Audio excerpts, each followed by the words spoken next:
ఈ వీడియో చివరి వరకు చూడండి, కొంచెం కూడా స్కిప్ చేయవద్దు. ఇది ఎవరి శ్రమని తక్కువ చేయాలని కానీ అలానే ఎవరిని కించపరచాలని చేయలేదు. ఈ వీడియో నేను ఖైరతాబాద్ వెళ్ళినప్పుడు తీశాను.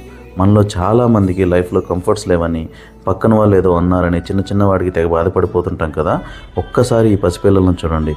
హాయిగా అమ్మఒడిలోనో లేదా తమ తోటి పిల్లలతో బడిలోనో ఆడుకోవాల్సిన వయసులో కుటుంబం కోసం జీవితాన్ని తాడుపై బ్యాలెన్స్ చేస్తున్న ఈ పాపని, అలానే పక్కనే బొమ్మలు అమ్మడం కోసం ప్లేస్ని సిద్ధం చేసుకున్న ఈ పిల్లల్ని, అలానే ఎవరినీ మోసం చేయకుండా ఏదో పని చేసుకుంటూ బతికేస్తున్న ఇతన్ని, ఇక్కడ పిల్లలు కష్టపడుతుంటే బాధ్యత లేకుండా రోడ్డు మీద తాగిపడిన ఇంకో యువకుడు, బొమ్మలతో ఆడుకోవాల్సిన వయసులో గాంధీ తాతల శరీరం మొత్తం రంగు పూసుకుని అదే గాంధీ తాత ఉన్న పచ్చనోటు కోసం ఆశగా చూస్తున్న పసిపిల్లాడు. ఈ వీడియోని ఒకసారి స్లో మోషన్లో ప్లే చేసుకొని చూడండి. బుడగలతో ఆడుకునే వయసులో అదే బుడగలు అమ్ముకుంటూ జీవన పోరాటం చేస్తున్న ఈ బాబుకి హ్యాట్స్ ఆఫ్. ఇప్పుడు చెప్పండి, వీళ్ళ కష్టం ముందు మన ప్రాబ్లమ్స్ ఎంత, మన జీవన పోరాటం ఎంత? ఇవి చూశాక నా పాపకు నేను ఒకటే చెప్పా, చిన్ను, నీకు ఏదైనా లైఫ్లో ఒకరోజు బాగా కష్టం అనిపిస్తుంది చూసావా, ఆ రోజు ఈ వీడియోని చూసుకో, సరేనా?